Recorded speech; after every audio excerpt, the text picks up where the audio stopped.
So as all of you know, I grew up as the son of a highly accomplished, highly regarded scientist and philosopher, Dr. Frank R. Wallace, who developed the neotech philosophy.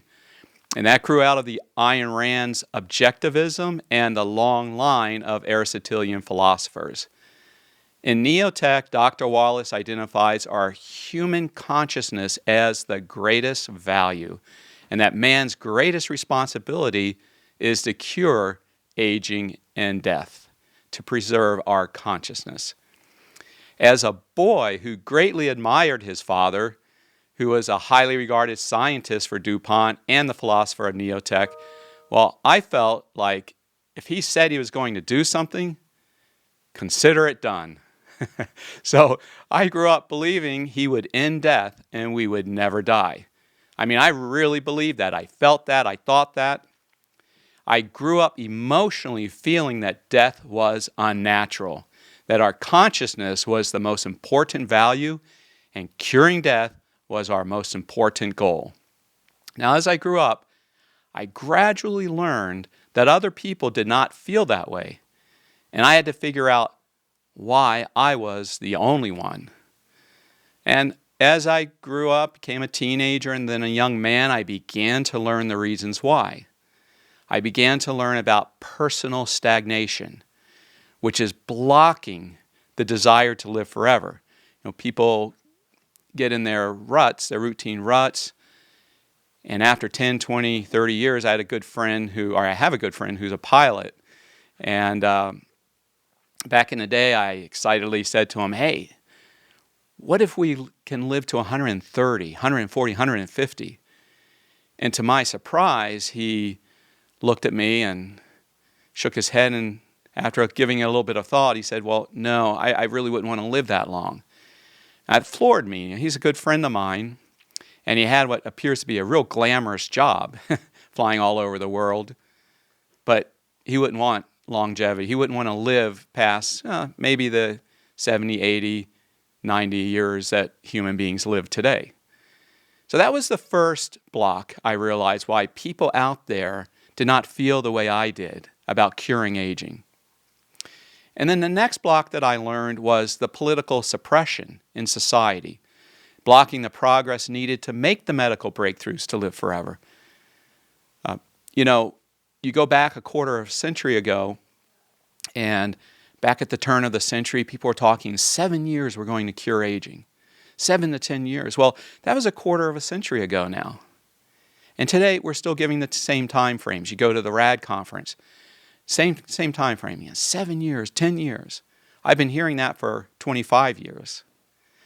And it's because of the political suppression, the loop I've talked about, where the anti-civilization, the regulatory bureaucracies and legislation and litigation, the anti-civilization just pulls things back down that begin making progress. It's the loop of the anti-civilization. So, as a young man and learning about the world, I knew I had to fix both of those problems to achieve the ultimate goal. And by this time, the ultimate goal was now my ultimate goal as well. So in studying personal stagnation, well, this led me to discovering neothink, which is thinking more widely at work and in life to create values and leave behind stagnation. And you all know this from my works, my writings, how I work on that aspect of individual freedom from stagnation. And you all know that neothink is limitless thinking accomplished by building puzzle pieces. This is what I bring to my readers. And now we're going to bring this to the world. We advance beyond the normal ways of thinking. Like most people today, they're stuck in what I call perceptual thinking. It's a see-react manner. It's a limited way of thinking. They go to work, they're delegated these responsibilities, and they see their responsibilities and they react. They react and do their responsibilities. Well, like my pilot friend, after 10, 20 years of a glamorous life, that starts becoming a burden because you're stagnant, and the human mind is not meant for stagnation. It's meant for creation. It's meant for creation, not stagnation. So with stagnation, we feel the burden of life as we get older. Those who are stuck in that stagnant life, and we eventually need to die. We must die. We have to die. Such as my friend, he wouldn't want to live 130, 140, 150. I'm sure all of you would love to do that with good health and vibrancy. So let's talk a little bit more about this perceptual thinking people are stuck in. And let's look at what is their next level. Well, it's conceptual thinking. It's pulling together percepts into more powerful concepts. I'll give you a little example here what this is. And then finally, you have a few people who do rise to the higher level of pulling together percepts and concepts for neo-thinking, limitless neo-thinking. Now, those are the super achievers. You know, the Henry Fords, the Thomas Edisons, the Steve Jobs, the Elon Musks. They all use neo-think. So neo-think has been around forever, but very few people tap into it. That's why I named it neo-think, new think, because most people, 99+% of the people, it's new think, it's neo-think. So I'll give you just a quick example of the 3 levels of thinking. Recently, I was at this shopping center close by. It has a grocery store, a major grocery store on one end, and a major drugstore on the other end. In between, there's little boutiques, shops, restaurants, and there's a bake shop. There's a bake shop in there that I've been here in this location for over 20 years and never walked into the bake shop. Well, with our holiday season coming up, and we have quite a few guests we're inviting to the house, so I thought, well, I'm here. So let me just take a quick walk into this bake shop I've never walked into. And I walked in, and I was blown away. It was beautiful, artistic, smelled delicious. The people were well-groomed and very helpful. I really fell in love with the little bake shop inside. But here I've been here over 20 years. Never once have I stepped foot in that bake shop. Now, the bake shop customer acquisition is done via perceptual thinking. So the owner is very limited. He has a plain brownish stucco front with a little sign up top that says bake shop. So that's perceptual thinking. I'm going to put up a sign and people are going to come in. That's customer acquisition at a perceptual level. Now, I mean, he must be doing all right because he's there 20 years later, but he never entered the limitless world that he could have entered. So let's go to the next level of thinking, conceptual thinking. So let's pull together a concept here and see what it would do to his customer acquisition. I'm going to suggest, let's just put a monitor in the big glass window, right? Just put a monitor. And by the way, you can't even see through that window because it's tinted. It's like you can't see the beautiful cakes and croissants and bread inside. You can't see any of that. So let's say you put a big monitor in the window, and it shows you those. It shows you what I saw on the inside, and it even shows you motion. It shows you big loaves of bread being baked and then poofing up and rising, and you can just start thinking, that fresh baked bread. Or showing the croissants poof up as they bake them, or the designer putting on the beautiful design, artistic designs on the cupcakes or the cakes, right? That's a concept. Now, with passersby, you're going to get a much higher customer acquisition by just that one concept, that one level of conceptual thinking.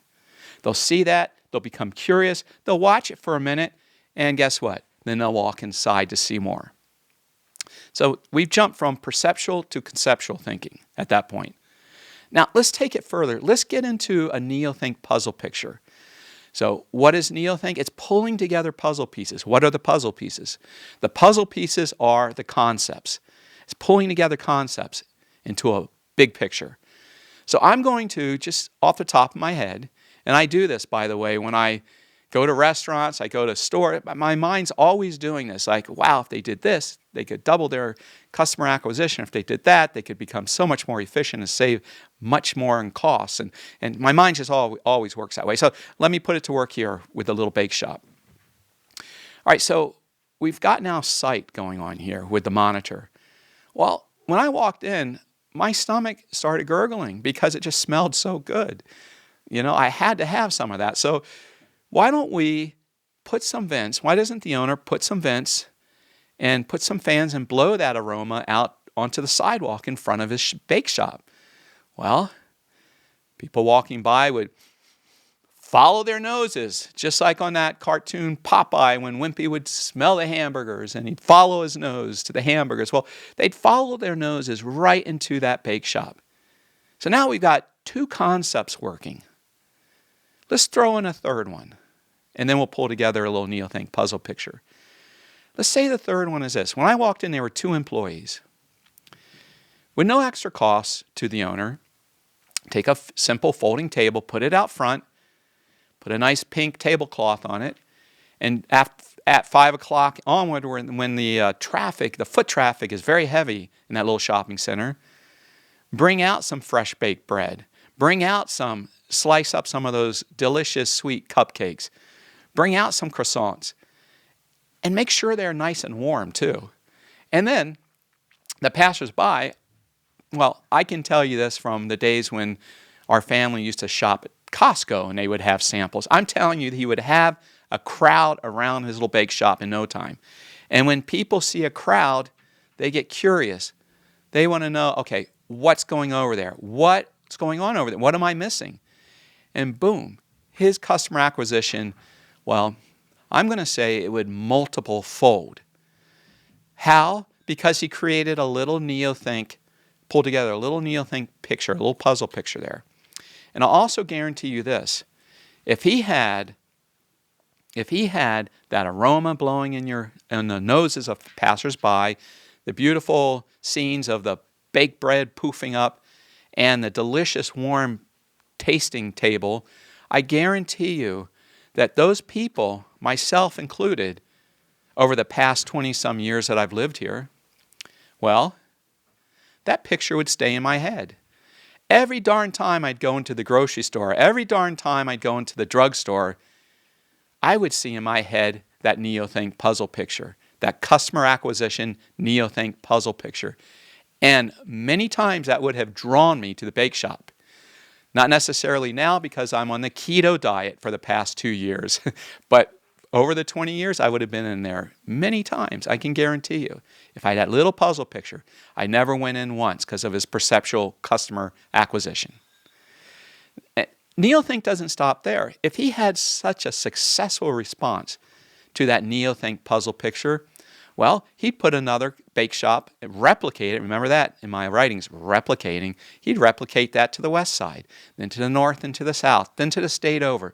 Eventually, like McDonald's did with Ray Kroc, it'd be all over the country, right? Limitless. And then when he's a wealthy, country-renowned, maybe world-renowned baker, well, then he gets influence and power. And he'll enter the realm of philanthropy, perhaps. Maybe the world of politics, because politics is the most integrated world, although the most evil world. But, you can get those good ones to go in there and do something really good. But that's what NeoThink does. It's limitless thinking. That's just one little example of the 3 levels of thinking: perceptual, conceptual, and then very few, but some people go into NeoThink. And it's limitless. Their power is limitless. So I used my NeoThink discovery to break through and then start writing NeoThink books for the self. You remember that? Say like the self-capture, the many-day power thinking team, to unleash the individual's full potential. And then I grew from there into the business for entrepreneurs, business owners. Remember that? How to turn your business into an engine of wealth and unleash its full potential by changing the structure of business from the perceptual delegating into these boring routine ruts and building this bureaucratic bloat in your company, to having these super efficient little wealth creators working for you through the division of essence, bringing the essence of the business into each and every job. Your company will work with far fewer people with far greater results. And you have the performance pay and the whole thing, the mini companies, remember that? So that was my next breakthrough NeoThink puzzle picture. Then it went to the world. Remember the company without a country with those tracking reports that got down to every single nitty-gritty detail within your company, and then your crucial detail reports, and then your essence reports. Now I just work on essence reports, but I very quickly can draw up and pull up, call up my nitty-gritty detail reports whenever I see a problem. And that happens from time to time. You're not immune to problems. And then next, keep reaching out and growing through my limitless neothink. Now it's civilization. And I'm going to talk about that today, how civilization can reach its full potential, and we've never come close to our full potential. Never. With Immortalis, I'm going to actualize, we are actualizing what my bestseller Super Puzzle idealized.